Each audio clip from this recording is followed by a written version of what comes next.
ഈ തെരഞ്ഞെടുപ്പിൽ ഏറ്റവും ആത്മവിശ്വാസമുള്ള സ്ഥാനാർത്ഥി ആരാണ്? അതായത് ഞാൻ ജയിച്ചിരിക്കും എന്ന് മാലോകരോട് മുഴുവൻ കട്ടായമായിട്ട് പറയുന്നതിൽ ഏറ്റവും മുമ്പിൽ ആരാണ്? എല്ലാവരും പറയുന്നു PV അൻവറാണ് എന്ന്. അദ്ദേഹം കഴിഞ്ഞ ദിവസം പറയുകയാണ്, ഞാൻ ജയിച്ചാൽ തീർച്ചയായിട്ടും അതിനൊരു വലിയ ഭൂരിപക്ഷത്തിലായിരിക്കും, 25,000 ഭൂരിപക്ഷം ഉണ്ടാകുമെന്ന് പറയുന്നു. ഇനി എന്തെങ്കിലും കാരണവശാൽ അദ്ദേഹത്തിൻ്റെ എതിർ സ്ഥാനാർത്ഥി PWD മന്ത്രിയും ടൂറിസം മന്ത്രിയുമായ മുഹമ്മദ് റിയാസ് ജയിച്ചാൽ അതിനൊരു ഒരു ഒരു ഒരു പണിഷ്മെൻറ്റ്, ശിക്ഷ തന്നെ ഞാൻ ഏറ്റുവാങ്ങും എന്ന് അദ്ദേഹം ഉറക്കെ പ്രഖ്യാപിക്കുകയാണ് പത്രക്കാരോടൊക്കെ ആയിട്ട്. അതായത് കോഴിക്കോട് മിഠായി തെരുവിൽ നിന്ന് റെയിൽവേ സ്റ്റേഷൻ വരെ തലമൊട്ടയടിച്ച് ഈ കഴുത്തിലല്ല ചെവിയിൽ 2 കടുക്കനൊക്കെ ഇട്ട് സ്വയം പണിഷ്മെൻറ്റിനായിട്ട് അതിൽ നടക്കുമെന്ന്, പരസ്യമായിട്ട് നടക്കുമെന്ന് അദ്ദേഹം പറഞ്ഞിരിക്കുകയാണ്. അതൊരു ആത്മവിശ്വാസത്തിൻ്റെ കൊടുമുടിയിലെത്തിയതിൻ്റെ ലക്ഷണമാണ്. PV അൻവർ ജയിക്കുമെന്ന് എന്ന് മാത്രമല്ല, അദ്ദേഹം വെല്ലുവിളിച്ചു അദ്ദേഹത്തിൻ്റെ എതിരാളിയായ PWD മന്ത്രിയായ മുഹമ്മദ് റിയാസിന് ഈ കടുക്കനിട്ടില്ലേലും തലമൊട്ടയടിച്ചെങ്കിലും നടക്കാമെന്ന് പറയാൻ പറ്റുമോ? അതായത് അദ്ദേഹത്തിന് എത്രമാത്രം ആത്മവിശ്വാസമുണ്ട് എന്നുള്ള കാര്യവും PV അൻവർ വെല്ലുവിളിക്കുകയാണ്. അപ്പോൾ PV അൻവർ ആണ് ഇന്ന് കേരളത്തിലെ സ്ഥാനാർത്ഥികളിൽ 140 നിയോജകമണ്ഡലത്തിലെ എല്ലാ സ്ഥാനാർത്ഥികളെയും വെച്ച് നോക്കിയാൽ ആത്മവിശ്വാസത്തിൻ്റെ ഏറ്റവും കൊടുമുടിയിൽ നിൽക്കുന്ന, അല്ലെങ്കിൽ നമ്പർ 1 സ്ഥാനത്തുള്ളത് PV അൻവർ തന്നെയാണ്. എന്ന് മാത്രമല്ല, PV അൻവറാണ് കഴിഞ്ഞ ഒരു 2-3 വർഷമായിട്ട് കേരളത്തിൽ ഏറ്റവും അധികം ധൈര്യം കാണിച്ച ഒരു MLA. അദ്ദേഹം 2021 തിരഞ്ഞെടുപ്പിൽ നമ്മുടെ പിണറായി വിജയൻ്റെ പടവുമൊക്കെ വെച്ചിട്ട് ആണ് അദ്ദേഹം പോസ്റ്ററൊക്കെ അടിച്ച് പിണറായി വിജയൻ്റെയും കൂടെ ആ ഒരു പേരിൻ്റെ കൂട്ടിയാണ് ജയിച്ചത്. പക്ഷേ ആ ജയിച്ചതിന് ശേഷം പിണറായി വിജയൻ്റെ ഭരണത്തിൽ അഴിമതി നിറഞ്ഞതാണ്, ഫ്രോഡ് കുറേ നടക്കുന്നുണ്ട് എന്ന് അദ്ദേഹം ആദ്യം കത്തെഴുതുന്നു. അദ്ദേഹത്തിൻ്റെ പൊളിറ്റിക്കൽ സെക്രട്ടറിയായ P ശശി അഴിമതി കാണിക്കുന്നു. അദ്ദേഹത്തിൻ്റെ അതായത് പിണറായി വിജയൻ്റെ നേരിട്ട് നിയന്ത്രണത്തിലുള്ള പോലീസ് വകുപ്പിലെ ഒരു ADGP കുഴപ്പങ്ങൾ കാണിക്കുന്നു എന്നൊക്കെയുള്ള കാര്യങ്ങളൊക്കെ എഴുതി നൽകി. എന്നിട്ട് അതിന് ഒരു പ്രതിവിധി ഒന്നും ഉണ്ടാകാതെ വന്നപ്പോഴത്തേക്കും ഈ അഴിമതി ഭരണത്തിൻ്റെ ഒരു ഭാഗമായിട്ട് നിൽക്കാൻ ഞാൻ തയ്യാറല്ല എന്ന് പറഞ്ഞിട്ട് LDFിൽ നിന്ന് മാറി വന്ന ഒരു MLA ആയിരുന്നു ശ്രീ PV അൻവർ. അതിനുശേഷം നിലമ്പൂർ മത്സരിച്ചെങ്കിലും ജയിക്കാൻ പറ്റിയില്ല. ഇപ്പോൾ ബേപ്പൂർ അദ്ദേഹം ജനുവരി മുതലാണ് പ്രവർത്തിക്കാൻ തുടങ്ങിയത്. അതേസമയം അതിന് മുമ്പുള്ള മുഹമ്മദ് റിയാസ് കഴിഞ്ഞ 5 വർഷമായിട്ട് അവിടെ MLA ആണ്. അദ്ദേഹത്തിന് അപ്പോൾ അവിടെയുള്ള എല്ലാ പരിപാടികൾക്കും പോകാനുമൊക്കെ സാധിച്ചിട്ടുണ്ട്. അവിടുത്തെ ഒരാൾ തന്നെയാണ്.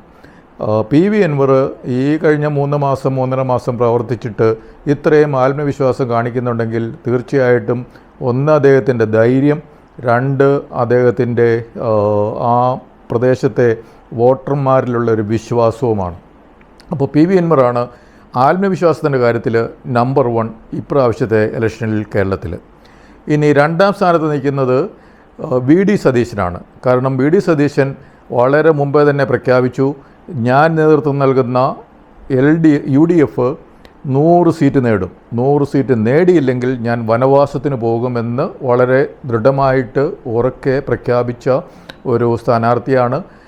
സ്ഥാനാർത്ഥി മാത്രമല്ല, UDFൻ്റെ നേതൃത്വം നൽകുന്ന ആളാണ്, പ്രതിപക്ഷ നേതാവാണ്. അദ്ദേഹമാണ് ഈ ആത്മവിശ്വാസത്തിൻ്റെ കാര്യത്തിൽ PV അൻവർ കഴിഞ്ഞാൽ 2ാം സ്ഥാനത്ത് ഇപ്രാവശ്യത്തെ തിരഞ്ഞെടുപ്പിൽ നിൽക്കുന്നത്. കാരണം അത് അദ്ദേഹത്തിൻ്റെ വിജയത്തെപ്പറ്റിയല്ല, അദ്ദേഹം നേതൃത്വം നൽകുന്ന അദ്ദേഹത്തിൻ്റെ മുന്നണി 100 സീറ്റ് നേടും, നേടിയില്ലെങ്കിൽ ഞാൻ വനവാസത്തിന് പോകും, രാഷ്ട്രീയം നിർത്തുമെന്നൊക്കെ വളരെ മുമ്പേ തന്നെ പ്രഖ്യാപിച്ചു. വീണ്ടും അത് പറഞ്ഞുകൊണ്ടിരിക്കുകയും ചെയ്യുന്നത് അതിന് ഒരു മാറ്റവും പുള്ളി വരുത്തിയിട്ടുമില്ല എന്നുള്ളത് ആത്മവിശ്വാസത്തിൻ്റെ, അദ്ദേഹത്തിൻ്റെ മുന്നണിയിലുള്ള ആളുകളുടെ, സ്ഥാനാർത്ഥികളുടെ മുന്നണിക്ക് ആളുകൾ വോട്ട് ചെയ്യുമെന്നുള്ളൊരു വിശ്വാസം, ഇവിടുത്തെ ജനങ്ങളുടെ ഒരു പൾസ് മനസ്സിലാക്കിയുള്ള ഒരു വിശ്വാസമാണ് ശ്രീ VD സതീശൻ കാണിച്ചിരിക്കുന്നത്.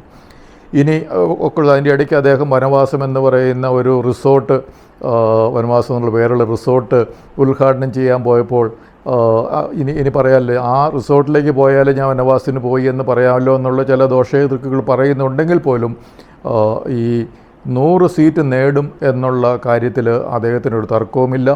PV അൻവറും പറയുന്നുണ്ട് ഒരു 100 സീറ്റ് നേടാനുള്ള സാധ്യത UDFനുണ്ട്. അദ്ദേഹം UDFിലെ ഒരു ആളായതുകൊണ്ട് അദ്ദേഹവും പറയുന്നുണ്ട്.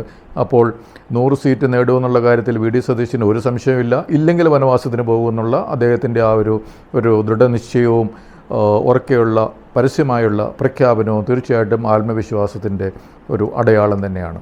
ഇനി മൂന്നാമത് ആത്മവിശ്വാസത്തിൽ കേരളത്തിൽ പ്രാവശ്യത്തെ തെരഞ്ഞെടുപ്പിലുള്ളത് പൂഞ്ഞാർ നിയോജകമണ്ഡലത്തിൽ മത്സരിക്കുന്ന PC ജോർജാണ്. അദ്ദേഹം പറഞ്ഞു അദ്ദേഹത്തിനെതിരെ ചില ബിഷപ്പുമാരൊക്കെ പ്രവർത്തിച്ചു, കുറേയധികം ആളുകൾ പ്രവർത്തിച്ചു. എന്നാലും തീർച്ചയായിട്ടും ഈ മെയ് 4-ാം തീയതി ഫലപ്രഖ്യാപനം വരുമ്പോൾ തീർച്ചയായിട്ടും ഞാൻ MLA ആയിട്ട് നിയമസഭയിലേക്ക് പോകും.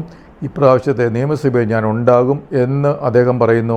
അദ്ദേഹം പറയുമ്പോൾ നമ്മൾ തീർച്ചയായിട്ടും അതൊരു പാഴ്വാക്കായിട്ട് എടുക്കാൻ പാടില്ല. കാരണം അദ്ദേഹം അവിടെ തുടരെ പലതവണ പല മുന്നണിയുടെയും ഭാഗമായിട്ട് നിന്ന് ജയിച്ചിട്ടുണ്ട് എന്ന് മാത്രമല്ല, ഒരു മുന്നണിയുമില്ലാതെ സ്വതന്ത്രനായിട്ട് നിന്ന് വൻ ഭൂരിപക്ഷത്തിൽ പൂഞ്ഞാർ നിയമനത്തിൽ ജയിച്ച അവിടെ തന്നെ സ്ഥിരതാമസമായ ജനിച്ചു വളർന്ന ഒരാളാണ് ശ്രീ PC ജോർജ്. അപ്പോൾ PC ജോർജ് തീർച്ചയായിട്ടും ഇപ്രാവശ്യം അസംബ്ലിയിൽ ഉണ്ടാകും എന്ന് പറഞ്ഞാൽ അദ്ദേഹത്തിൻ്റെ ആ ഒരു ദൃഢനിശ്ചയം വളരെ വലുതാണ്. പക്ഷേ ആ ദൃഢനിശ്ചയം അദ്ദേഹത്തിൻ്റെ ഒരു കഴിഞ്ഞ വർഷങ്ങളായി ആ മണ്ഡലത്തെ പരിചയമുള്ളതുകൊണ്ടും ആ മണ്ഡലത്തെ പ്രതിനിധാനം ചെയ്തതുകൊണ്ടും സ്വതന്ത്രനായിട്ടും വൻ ഭൂരിപക്ഷത്തിൽ അവിടെ ജയിച്ചുമെന്നുള്ള ആ കാര്യങ്ങൾ വെച്ചിട്ടാണ് അദ്ദേഹം ആ ഒരു പ്രഖ്യാപനം നടത്തുന്നത് തീർച്ചയായിട്ടും അസംബ്ലിയിലെത്തുമെന്ന്. അപ്പോൾ ഇത്രയും ഈ PV അൻവറിനെ പോലെയോ VD സതീശനെ പോലെയോ PC ജോർജിനെ പോലെയോ ഇത്രയും ദൃഢനിശ്ചയത്തിൽ പറയുന്ന മറ്റ് പലരും ഇല്ലെങ്കിലും, പരസ്യമായിട്ട് പറയുന്നവരില്ലെങ്കിലും, മറ്റ് പല മണ്ഡലങ്ങളിലുള്ള സ്ഥാനാർത്ഥികൾ അവരുടെ ഉള്ളിൻ്റെ ഉള്ളിൽ തീർച്ചയായിട്ടും ജയിക്കും എന്ന ആത്മവിശ്വാസമുള്ള കുറേയധികം സ്ഥാനാർത്ഥികൾ 3 മുന്നണികളിലും കേരളത്തിലുണ്ട്. പക്ഷേ അവർ ഈ PV അൻവർ പറഞ്ഞതുപോലെ സ്വയം ശിക്ഷിക്കാനോ അല്ലെങ്കിൽ തലമുട്ടയടിച്ച് ഈ ഒക്കെ നടക്കാൻ പരസ്യമായിട്ട് നടന്ന് സ്വയം ശിക്ഷിക്കാനുള്ള ആ വിധത്തിലുള്ള ഒരു വെല്ലുവിളി അത് നടത്തുന്നില്ല. അതുപോലെ VD സതീശനെ പോലെ വനവാസത്തിന് പോകുന്നുള്ള വെല്ലുവിളി നടത്തുന്നില്ല. പക്ഷേ മറ്റ് പല സ്ഥാനാർത്ഥികളും തീർച്ചയായിട്ടും ജയിക്കുമെന്നുള്ളൊരു ആത്മവിശ്വാസത്തിലാണ്. ഇത് എന്താകുമെന്നുള്ളത് 4-ാം തീയതി ഏകദേശം ഒരു 12 മണിയാകുമ്പോൾ നമുക്ക് തീർച്ചയായിട്ടും അറിയാൻ പറ്റും.